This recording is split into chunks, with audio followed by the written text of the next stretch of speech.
Bam! This is Todd Hagopian, and you are watching the Break It Down show. I want to point out that I got Todd's last name correct without ever hearing it spoken, because I'm proud of myself in these things, Todd. When you understand language and rule, like the German E, Jewish E, I combination, that's tough. Some of these things are tough to solve, and you got to take a stab at it. But Hagopian is stoked that I got that right, man. Everyone tries to get cute. You went right for the enunciation, and it worked out. Yeah. What is the origin of Hagopian? That is actually Armenian, so there's not a lot of us left, but a few of us came over in about the 1918s, and there's a pocket of us in Michigan, and there's a pocket of us in California. Yeah. There's a lot of Armenians. Great parties. Jesus Christ, you guys love to have a good time. That's interesting. Armenians are legitimately Caucasians if you're from that part of the country, right? Like where a lot of us, it's like, I'm not a Caucasian. I'm not from, not that I know of, right. The Caucasus region. I have no cultural tie to it. It's like I'm part Jewish, but I'm not Jewish. I can't. Right. So it's a funny thing when we get told where we're from or where the place that we think we're from says no. It's place is an interesting thing, don't you think? I think so. I think it's we've done some of those like genealogy things lately, and it's pretty interesting just to see, you got 2% of this, and you're like, where the heck did that come from? I haven't heard any stories about that part. It's like, yeah. Okay, so everybody, Todd does stuff more than talk about his last name, so we'll get into the beginning. But thanks for coming on the show, man. I appreciate it. Hey, absolutely. This kind of work where we connect to people and network in and start to understand who they are, it's tremendously valuable. And I noticed you've got a neck brace on. We've talked off mic about you had procedure and everything, but we can do work where like 40 years ago you'd still be in bed. And so here we are, not anywhere near the same part of the nation, and we're making things happen. I dig that about you. I dig that you're like, this is my recovery, and while I'm recovering, I'm gonna work, and this is what I can do. That's right. Is that how you're made? I mean, just to like take this opportunity and seize it and go forward and see what happens. Yeah, I mean, I stay pretty busy, and it's been weird. That's probably the first 2 weeks I've had off of work in 25 years, you know what I mean? and so I waited till I could talk a little bit, and then I was like, man, I got to get these set up, and let's do some daytime podcasts that we don't normally get to do. So yeah, what is the value for you in coming on a show like mine? Yeah, I do have obviously a book out, and so it's nice to talk about the book. But more importantly, I just like to talk to new audiences. I actually like to learn a lot from the host. You know what I mean? Learn about your audience and who you're talking to, because it helps me figure out who else is out there that I should maybe talk to. So I love just hearing it, and it's really cool when the host says, "Hey, I had this other guy on, and he said this," and then we kind of go off on a tangent about like something else, and you can build off of a previous episode, and I can talk about something I saw on the last podcast. And I just think it's cool to share knowledge, share audiences, and really get to know the different audiences that are out there, because you get stuck in your bubble. You know what I mean? It's real easy to think that you're talking to everybody, but you're really just talking to the 7 people who are listening to you that day, So Yeah, I remember there's Todd's website address. You guys can go there. There's also a free book offer there. So you go up top of the banner, you'll see that. Click on that. And that's the best way to help out Todd today. And you know what I always say? Like this is like when people write books, they take the time to do it. Like these are their best words. They have 1,500 other ideas, but like this is the one that they said, these are it. And they read every word several times. And you think about the work and the dedication that goes into stuff like this. Todd's form of help is going to be powerful. It's going to be helpful. And so you consume it, and then you move on to the next thing. And if Todd's work moves you, then all the better. But for sure, you think about all of the time and effort placed in this. This is not ego driven. I mean, your ego gets smashed on word 17 when you're like, I'm stuck. You have to work through all that stuff, right? Yeah, it's a really interesting experience. They say you put 25 years into a book because you take all your experience and you drop it into a book, and then 18 people buy it, and you gotta get through that mentally. So I mean, I did this mostly so I could come and talk about it and teach people, and I think I've got a good story to tell, and you know what I mean? And I don't care if 18 people or 18,000 people see it. It is what it is. I'm not trying to make money on books because nobody does. So. Right. One of the things you realize when you've done this for long enough is that audiences ebb and flow.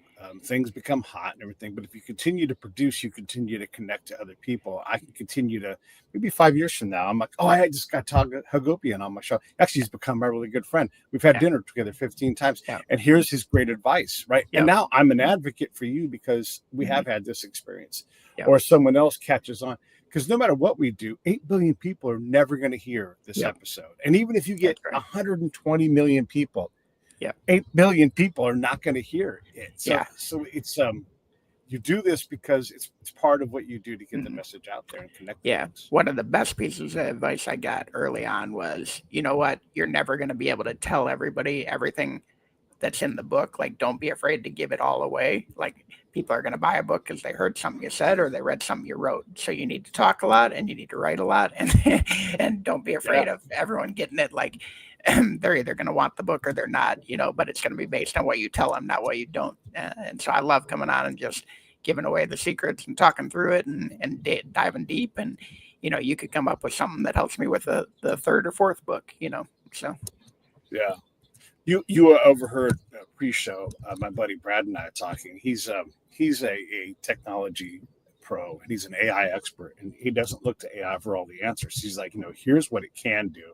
Can we work within that to improve the process or whatever it is, right? So he's not like, you got to write better prompts. He's like, no. Here's how this thing is made.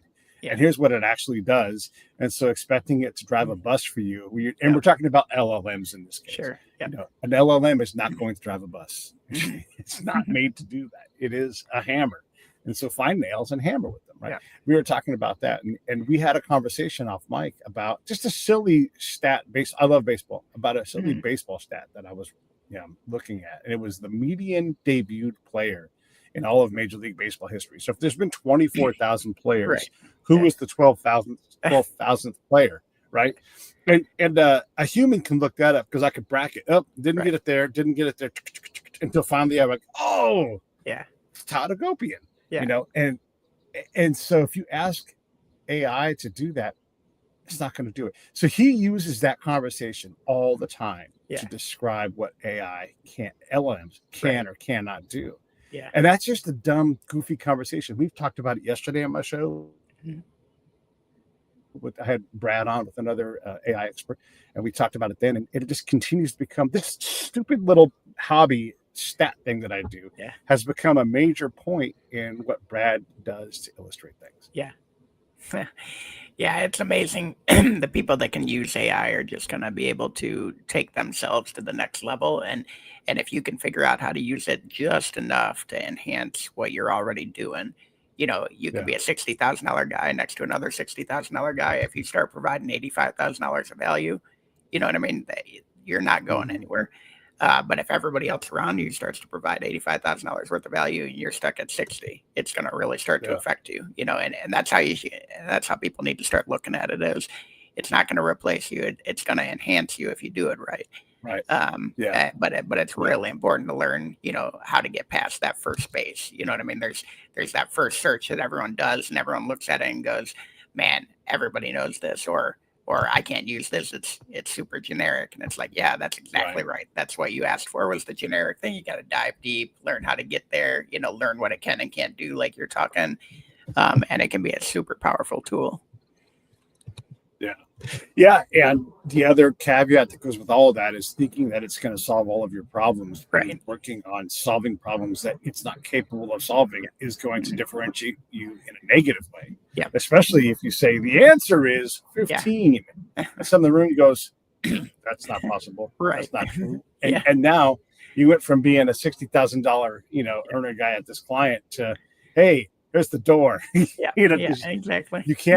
You can't make mistakes at the rate that AI and LLMs make, right? And so how do you limit the problems, or eliminate them in terms of deliverables? Man, and we're talking about AI, but there's a lot of ways to do this within business. How do you create value, but how do you also isolate or insulate yourself from the problems that commonly impact contractors? Because it's a real thing that you're competing with your peers. Yep. 100%. Yeah, no, I completely agree. And the frameworks that you can put in place, or the ones that I focus on, are all about that. It's all about elevating yourself above your peer set, and how can you take, existing ways of thinking and just elevate them, enhance them, make them a little more extreme and aggressive, and take yourself to that next level. And I think it's just so important for people to realize that you're always competing. You're never going to be the smartest guy in the room. And there's Yeah. always somebody that can replace you. And that's not a bad thing. It's just, it is what it is. And you have to keep getting better, or you have to, more importantly, I think you nailed it. It's the value you can provide needs to be evident.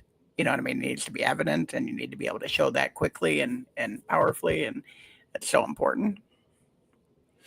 I don't know if it's innate or developed or both, but for me, with my clients, I truly care about that. It's hard to care about a giant corporation, but maybe you can care directly with your partner.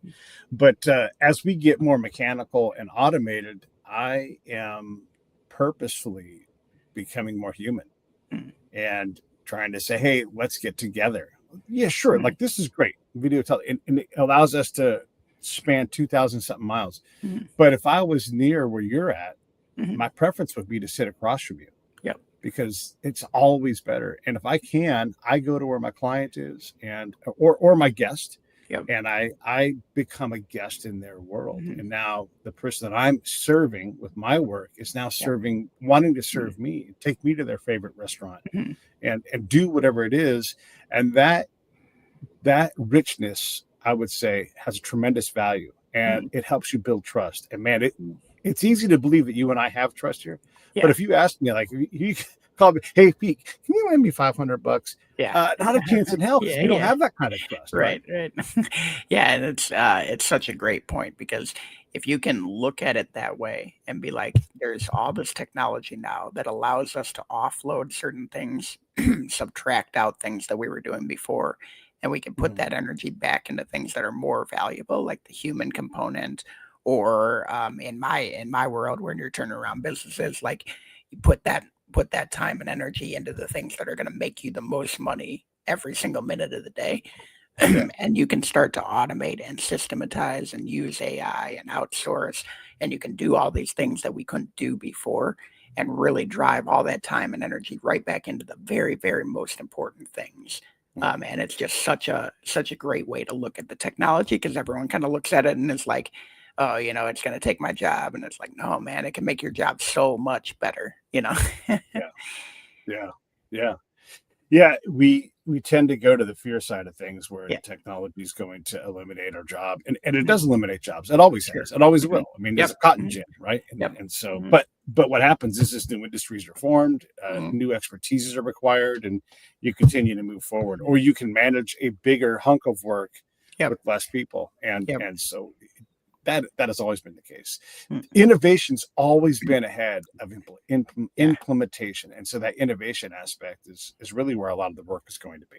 Yeah, I completely agree. Yeah, I think it's gonna completely change the world of innovation and help us. I mean, even just coming up with things that can trigger the right conversations and stuff like that. Think about how long, we've been in rooms trying to think of the next new product and this and that, and having something that can synthesize customer data so quickly, can synthesize like all of the call logs that you've had, and come in and be like, hey, here are the 6 major, pain points of your customers over the last year, like that kind of stuff. Even if you don't take it at face value, and you just know that you need to dig in deeper, but it gives you kind of a reference point to start some of these discussions on what's next.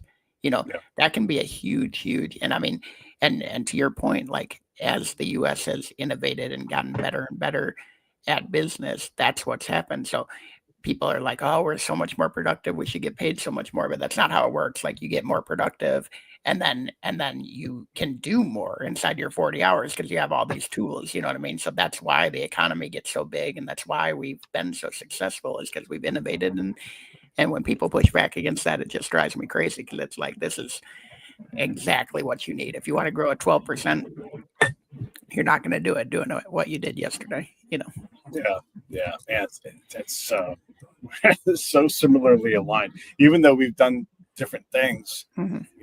These parallels, they're huge. So I used to be a combat spy, and a lot of what I did. So there's 4 tasks that a combat spy does. It's help the commander win more, and lose less, help the enemy lose more and win less, right?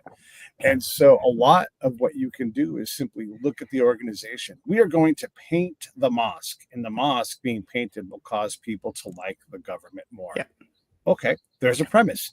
So Pete will go out ahead of time and kind of look around and talk to people, what's going on around here, right? And I'm not saying if the mosque was painted, would you like that? Yeah. Yes or no, because that's not Sure. So you have to go. But this doesn't sound like spying, but I'm understanding, like I'm looking over the hill going, oh, okay.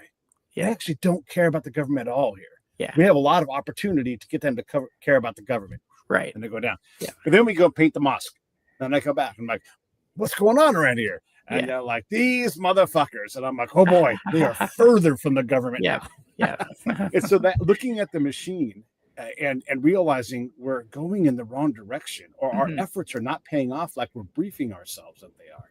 This is all like similar to what you're doing with companies. Like, hey, we're losing $500,000 a day. Yeah. How do we stop doing that? How do we lose less? Right. Yeah.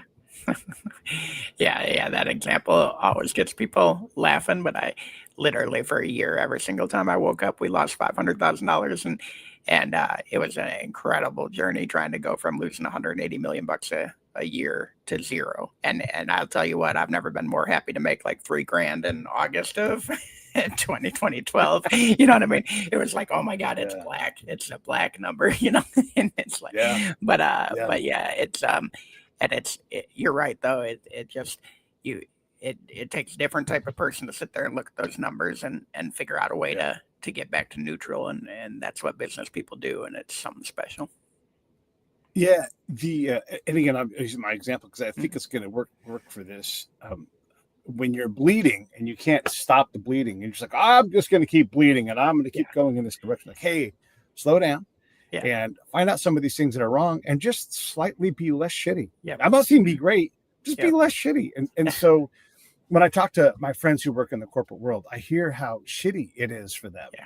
And I'm like, oh my God, if I was working in support of this company, I would want to talk to all these folks that are on the ground doing the job day to day, whatever that job is. But you've given this person, a lot of times it's like one person running this entire portion of the operation, and it's a profit center. And so as long as it's making money, they don't give a fuck, right?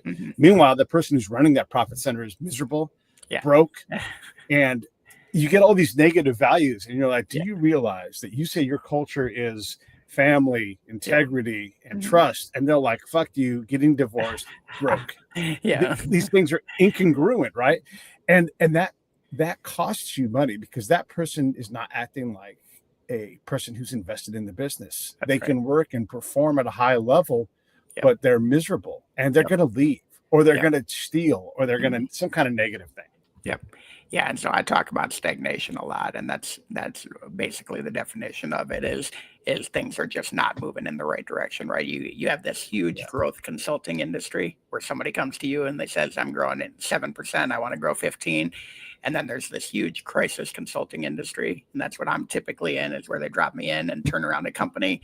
But there's this huge portion in between that's stagnation. And you're not growing any longer. And you might even be shrinking. And you're starting to have all these bad signs. And nobody does anything until it gets to crisis. And I'll tell you what, from experience, it's a lot harder to turn around a company losing $180 million a year than it is to turn around a company that's still making $2 million. It's like, it's way easier to get them back on track. You know what I mean?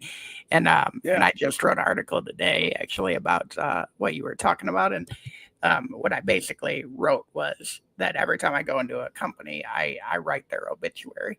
And the way you do that is you actually interview everybody and you talk to everybody and you figure out exactly what you're talking about. Like, you start to hear these things where, the engineers are overworked and they never get to work on anything that's making them money, and they don't understand why they're doing XYZ and this and that. And the supply chain guys are being forced to do something from corporate, and really it's a bad decision because of XYZ. And you start to like figure out all these reasons the company's dying, and you write that obituary, and then you try and figure out how to reverse it. You know what I mean? Like, you are on your way out if you don't make changes. So these are all the changes we have to make to delete that obituary before it deletes you. One of the ways to help commanders lose less was to find these misconceptions and places where they were cut and bleeding. And the great thing that I learned, because we have to learn as we do this too. Because you don't get to walk into someone's Sure. couch and sit down and go, Yeah. "I'm going to help," without understanding like how Right. you might help and all these other things. But yeah, we let's just use corporate America as an example. Sure. If you have an employee, again, running a profit center by themselves, because automation's great, and they can, one person needs, but it doesn't need to be a person there, not a kiosk. And if that person, you're like, hey, you're person of the quarter in this region, holy shit, let's get you a gift certificate to a Brazilian steakhouse and invite you out to corporate headquarters so we can, at least, identify you. And they're like, not coming. Yeah. That's a sign, and it should cause a panic. And amongst the staff, like, what's going on? Why didn't they want this wonderful package of that? We tried to do our best to put this, but we don't look at that. We don't see that as being a problem. And that person is doing something that's going to cost us money at some point. I'm not saying they're going to steal, but these are the things, these negative things that happen. And if we're refused to see these signals, because the staff, I'm talking Army style here, they don't want to have bad news Turner walk in being like, hey, all that stuff you're saying, they don't like it. Yeah. We've actually had folks, who have turned down retention bonuses. They still want to work there, but they don't want a retention bonus. And I'm thinking to myself, like, what kind of message is that supposed to send me? You know what I mean? That you won't take free money because you're worried about having to give it back. You know what I mean? Like, because you're planning on leaving. And it's amazing. And you learn a lot from those conversations. Sometimes it's a misconception and they don't understand, what a retention bonus is and that kind of thing. And, but other times I think it's like a bribe, and other times they're actually planning on leaving. They got plans and they don't want to, pay you back. But it's amazing. And we did actually 90 days into this latest position, I got some good feedback from the folks, and we did the 90-day review, and we were killing it. We had already turned things around. We were flying in the right direction, and I got some really good feedback that it was like, we don't know him, he doesn't know us. You know what I mean? Like, we want to fight for him, but we don't know why we're doing it, kind of thing. You know what I mean? And I did 100 one-on-ones in 30 days to do exactly what you're talking about, and just go real deep and make sure they knew me, make sure I knew them, make sure I knew the hot buttons, told them, I'm not going to solve everything. I'm having a lot of these conversations. Not your problems might not rise to the top, but just so you know, I'm going to aggregate them and solve the ones that are affecting the most people. You know what I mean? And it was a huge learning for me, because I'm good at doing one-on-ones with my guys. You know what I mean? But like the level or two below just weren't getting the message. And it was a really big key learning for me. And it should not surprise anybody that internal communications within a corporation are bad. Yeah. It's very easy to get this stuff wrong and to not care, not know. When folks talk about culture, and I think of myself as a pretty savvy cultural expert type person. When I hear people, the culture in here is going to be this, we're going to build that, and I'm like, there's already a problem, because culture doesn't abide design. Culture just is. And so, yes, you can try to shape or winnow or trim whatever, but if you think it's A to B, I'm telling you right now, you're losing money, because it's not A to B. And when you allow someone to go out and test your culture, and I'm just saying the cultural side of this, forget performance, everything else, you've got big problems coming because you haven't accounted for a major. I'll just say that, like, one of the things I believe firmly is culture is like gravity. It's everywhere, and it always gets its thing. It's just going to pull on things, and if it grows in a bad way, and you don't get in front of it, you're going to lose people, and losing people is expensive. Yep, 100% right. And and there's no easy fix to it. And I've always tried not to set kind of a big picture culture goal. I will do things like, okay, let's look at the engagement survey. Accountability is a big deal. Let's figure out the different ways we can go after accountability and make sure that everyone's going to, align to that. And let's see. And just so you know, that free book bundle, that click might not be working. So if it's not, then email me and I'll get it straightened out. We're working through some website issues. Okay. So I'll get you one though. So like accountability is a big thing that we've always worked on, and we have like a raise your hand rule. And essentially what that means is we lay out these 9 goals: 1 year, 3 year, 5 year, organic growth, new product development, and margin growth, and kind of have 9 boxes. Right. And if you're not working on something that attaches to one of those 9 boxes, you're allowed to raise your hand and ask why. You know, it doesn't mean every now and then it's going to be like, hey, you know, Pete, you're going to have to do it because, you know, so-and-so wants it done. Like we need to get it done. But at least it's our responsibility to tell you why you're not working on one of the 9 big goals that everyone's working on. And that allows you to at least feel like, you know, the majority of the day, almost every day, you're working on stuff that's helping the corporation. It's a lot easier to work an extra half hour knowing that you did something good than it is to go home and be like, man, I had 3 hours of wasted meetings today. And then I had to work 45 minutes late because I was in 3 hours of wasted meetings. You know what I mean? Like that's what starts killing the culture. And so much of it comes back to just not respecting people's time or not teaching people or allowing people to understand how their work is affecting the big picture. Yeah. No, it's again, when I've had the occasion to work in these kind of environments, you know, on the corporate side, it all is fed by these kind of experiences on the military side. So one of the things I've learned from commanders is like, hey, you don't have to tell me how to run my organization. Pete, if you can point out something that's broken, I have all the resources. I can fix it.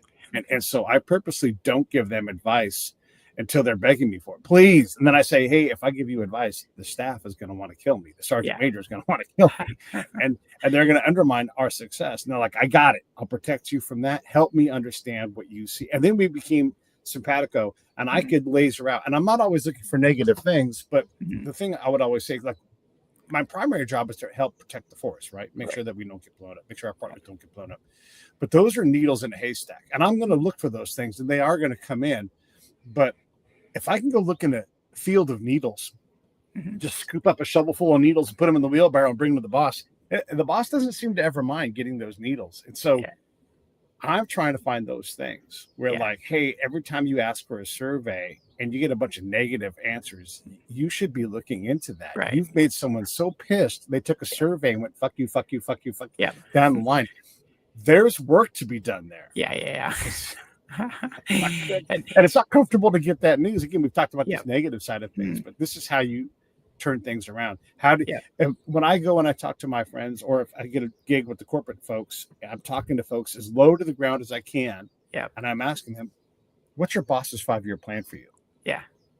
And usually they're like, oh, for fuck's sake, nothing. I have no future here. Right? Man, if I'm the boss, I want to know that. How do I fix that? And what is wrong with my managers? Why are they not communicating? And not that they're doing something wrong, but how do we improve that relationship so that these guys know what's next? And we're building leaders. And we're building people that are invested in our success instead of people that are like, man, I'm here. It's 100% of the reason that I do that 9-box grid. And every town hall, I go through all 9. And I go, even if you guys don't remember these, I hope you do. But even if you don't remember these, what I want you to remember is that they haven't changed. We're running in the same direction we were before. You know what I mean? We're this much closer, and I got a grid that kind of shows like where we are, you know, and like we're making progress on this. We're not making progress down here, so we're going to have to focus on it, you know, and we talk through it. And I don't know how much it gets through, but it's so important that they at least get a window into where we're going and why we're doing it, because they're working 2,000 hours a year, you know what I mean, to do this. It's like you're asking them to do 2,000 hours a year, usually more. You know, they need to understand what they're doing, and it's just it's unfortunate that people don't do it, and then they get those surveys, and we just had this. One of the biggest negatives was you don't do anything with the survey data. Okay, well now we you know, I mean, like it came out loud and clear, like you need to make sure you're doing something with the survey data when you get a negative thing. And it's just so important. Like people need to feel listened to, and again, you have to communicate that you're not going to fix everything, and that you might not even be right with your complaint. You know what I mean? You might be the only one out of 150 that think that. But if we see a trend and there's something that needs to be fixed, then we're going to throw resources at it and get it done. You know? Yeah, no, that's a great point. Yeah, not every problem needs fixing, but let's also not just point at one group of people and say they're the problem. Exactly. And that happens all the time. It's so funny in accountability, specifically in engagement. I always think it's funny because I'll do these surveys where it's like, you know, how much are you held accountable? How much is your manager held accountable? And how much are your peers held accountable? And almost all the time, people think that they're held really accountable. And their managers might even be held a little more accountable because they're always hearing about how their managers are going to get in trouble if X, Y, Z.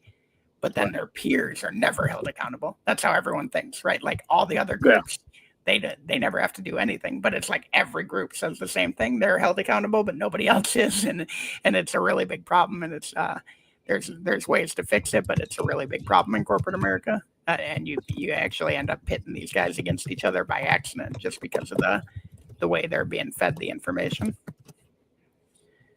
We talked earlier about everything's a competition. How do you create positive? And I'm asking, how do you create positive competition within, the subsets of your organization so that, you're going in a positive direction as opposed to a destructive one?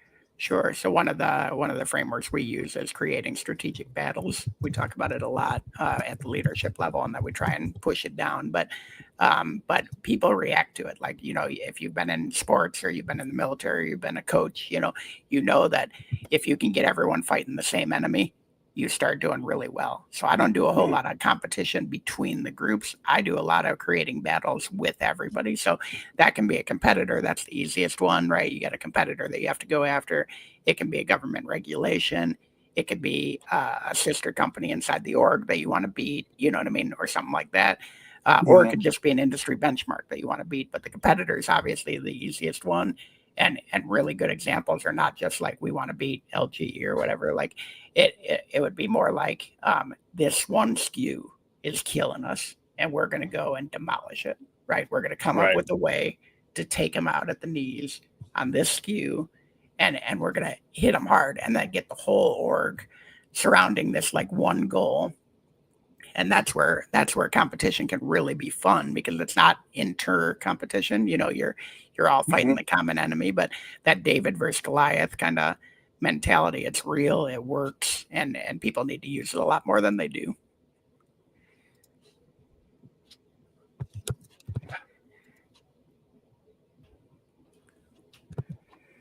Yeah. Sorry. My computer's going a little bit crazy there.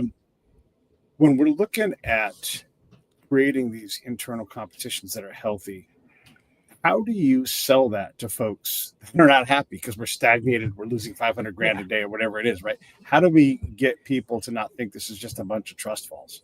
Yeah. And there's one thing that cures all that, right? And that's getting results. So the key in my history has always been, you got to do good. You got to start turning things around if you want people to believe it's going to get turned around. So part of this is setting big goals that people can get excited about. And then part of it is having meaningful small goals that you can hit along the way. And I don't like setting up like, T-balls and stuff like that. That's not what it's about. And it's not about, under promising and over delivering. I always say that's for losers. You don't want to under promise and over deliver. That's not how you get ahead. But you set this big monster goal, and you say, in order to get there, we need to do A, B, C, and D, and E.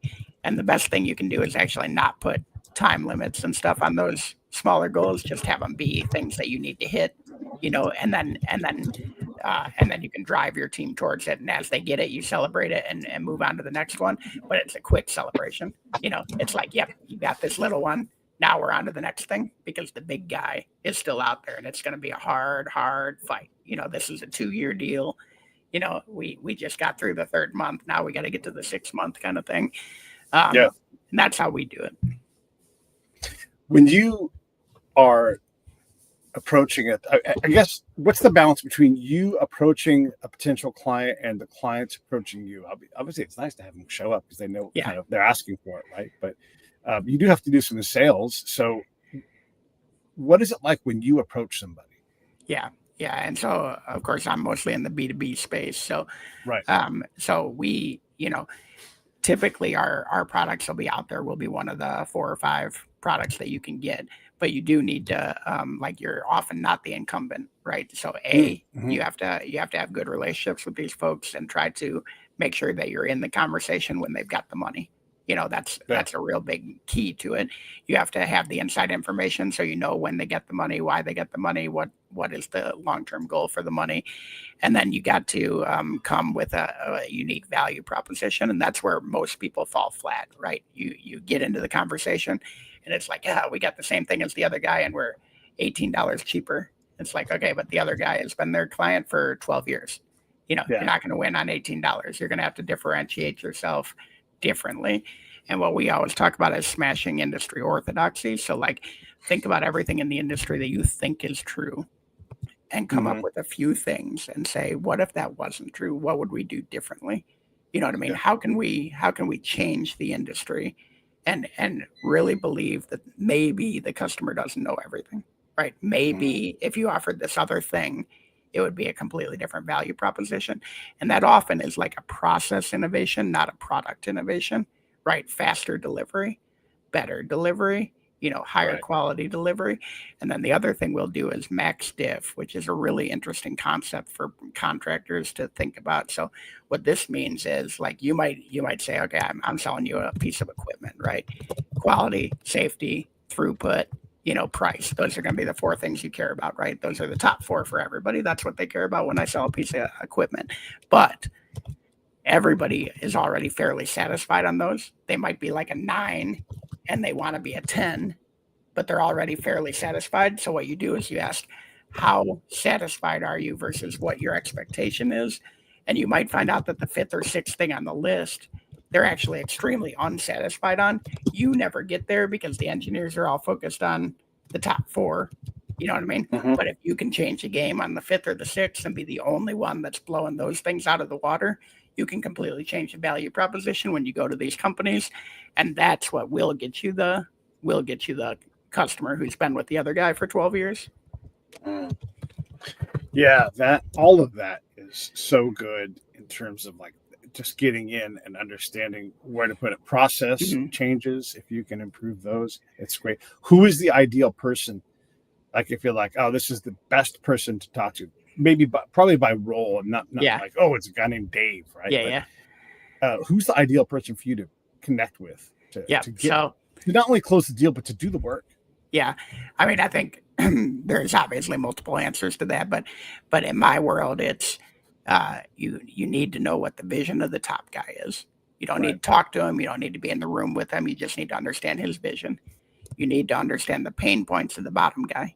So the guy who's down there in the trenches every day, it could be in my world, it could be a mechanic on the machine. In somebody else's world, it might be, the guy that has to deal with the drawings that you drop off, as a contractor and this and that. But you understand the pain points of the bottom, you understand the goals of the top, and then you understand how the middle guy, who you're usually dealing with, handles that discrepancy. Right. So like the top guy wants revenue. The bottom guy needs the machines to work.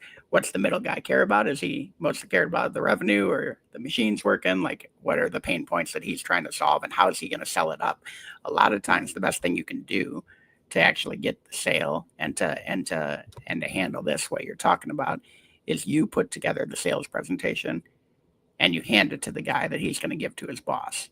And I've done that in many different roles where it's like, hey, unbranded presentation. These are the 3 slides you need to bring to your boss. And I'm going to walk you through how to make the sale. You know what I mean? So that you remember all the things that we're telling you about the value proposition. And they actually love that, right? They might not use it, but they probably will. And they'll probably just put their logo on it and and say that they came up with it, and add 3 things to it.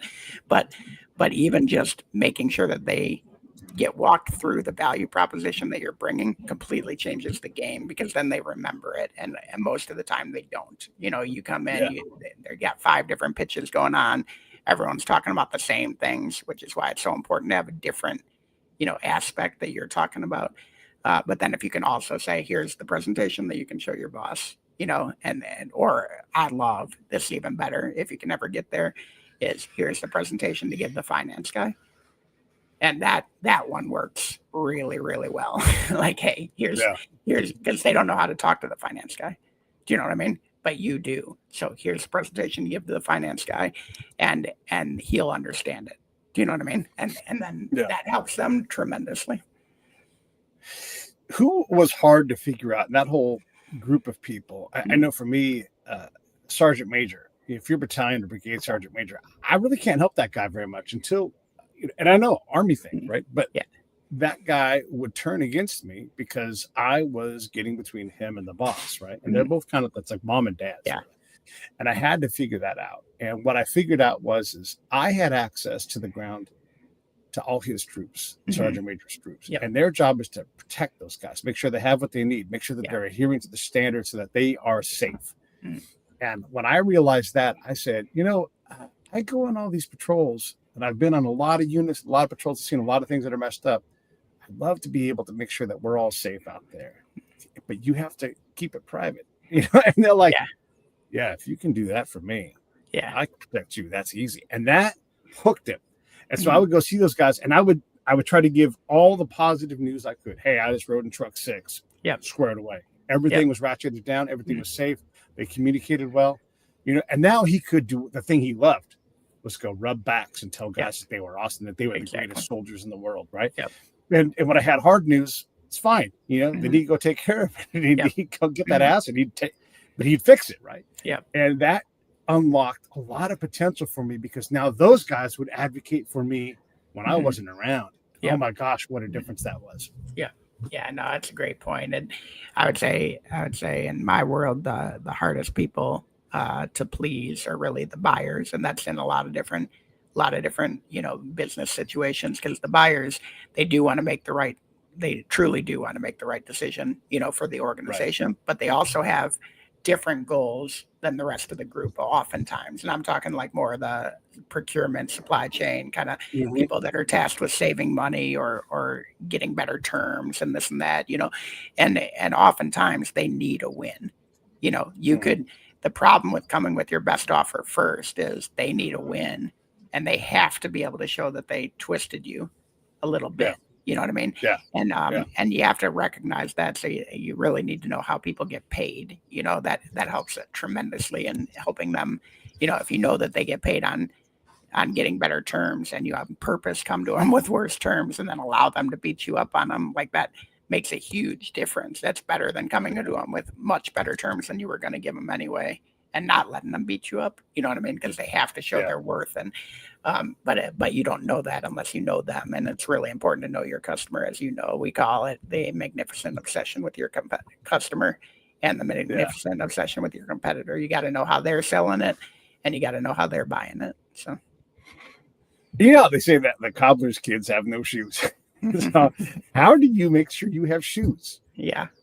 I mean, yeah, it's a tough one. You really need to make sure that your team is on the same page and they understand, what you're asking them to do, and make sure that everyone's on the same kind of mission.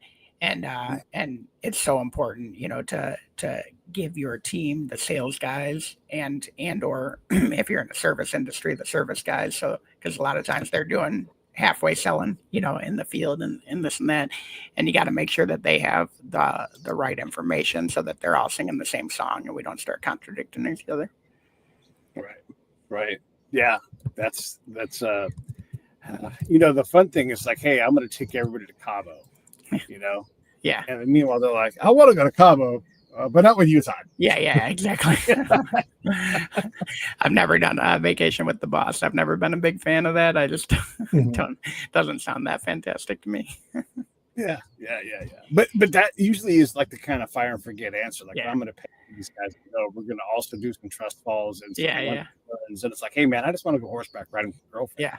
Yeah. I know. And I tell my wife, like, I'd rather have every business trip I'd rather have it be 15 hours a day for 2 days than 5 hours a day for 6 days. You know what I mean? Where you miss a half a weekend with your kids, and it's like, yeah.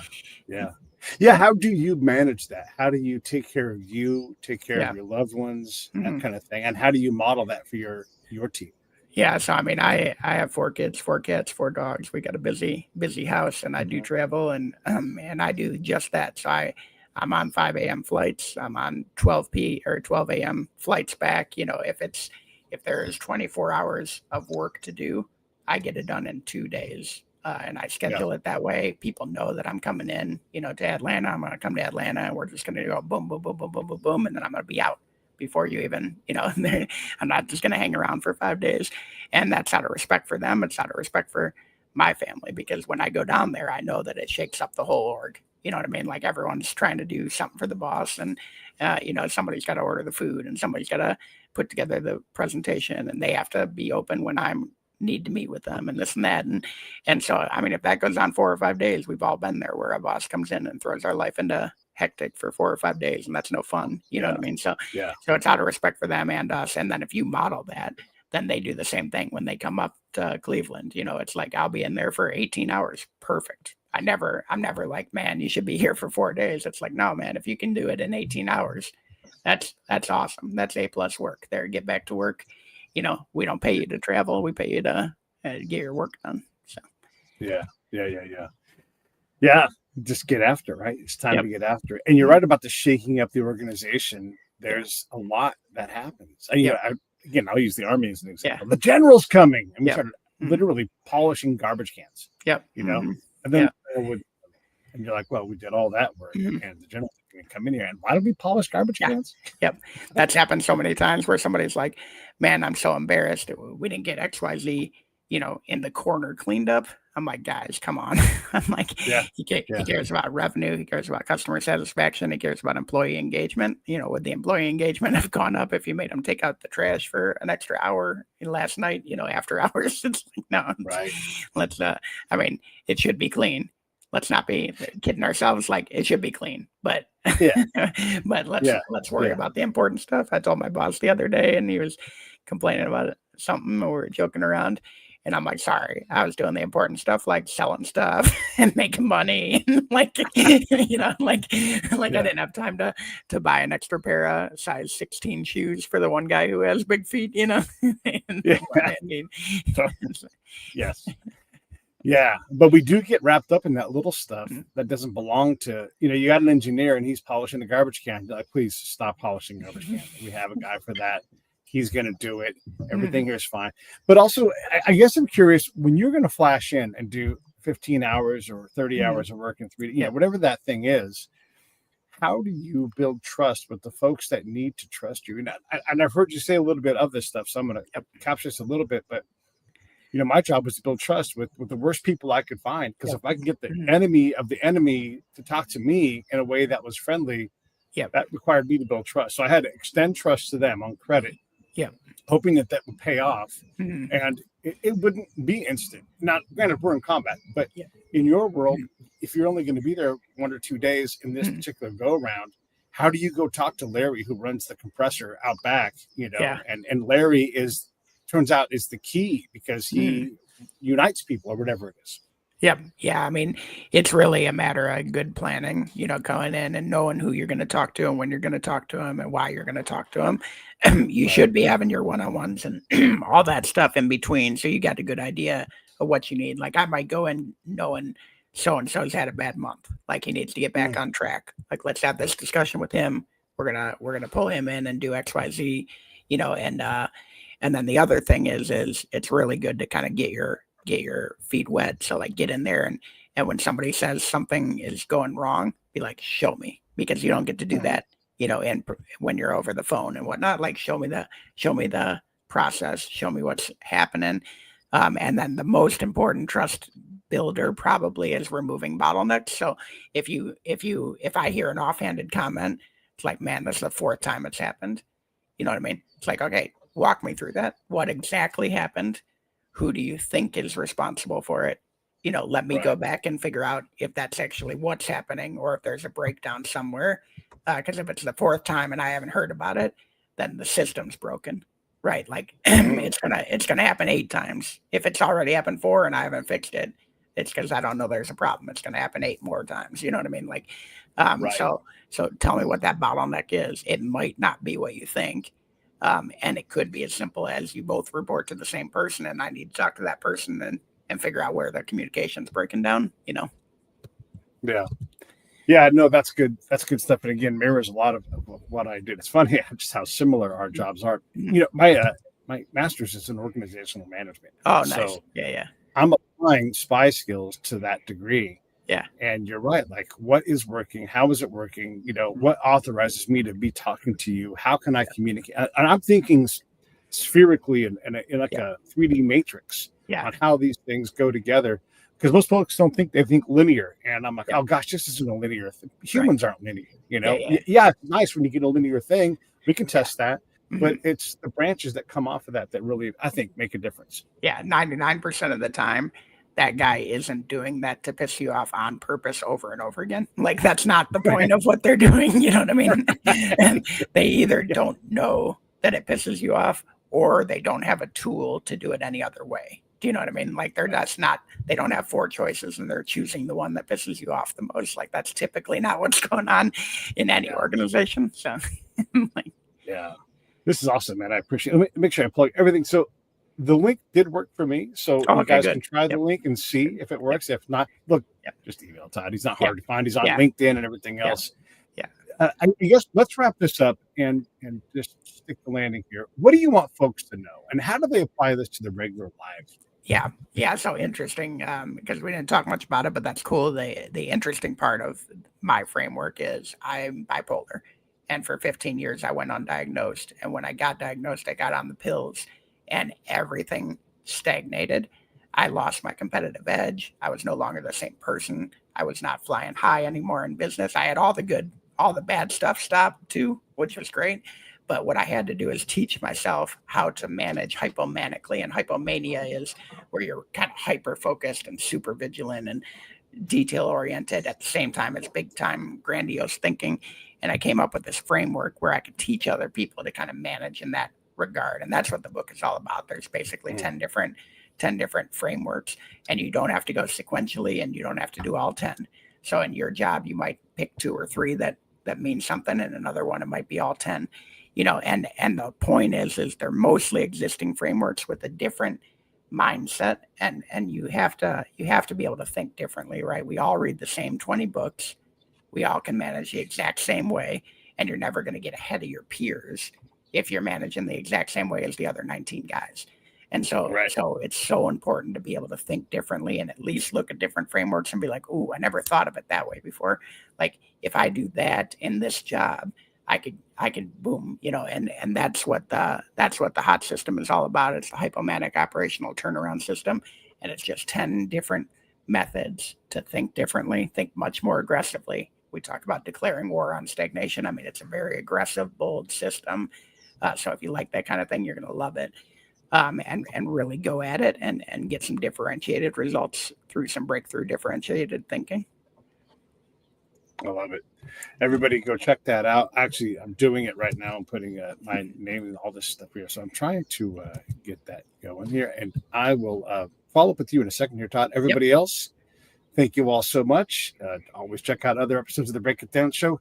Like and subscribe, and go to Todd's thing and just fancy yourself around there a little bit. Take a look around and see what you like and see. I mean, you can hear, look, what I hear Todd saying relates well to me and what I've done. And we did amazing things internally when I was deployed. I think you guys will find the same kind of value. So let me know if it's interesting. Hit me, Pete at breakitdownshow.com. Everybody else, I'll see you later. Todd, I'll see you in 1 second. Yeah, hold on. Thank you.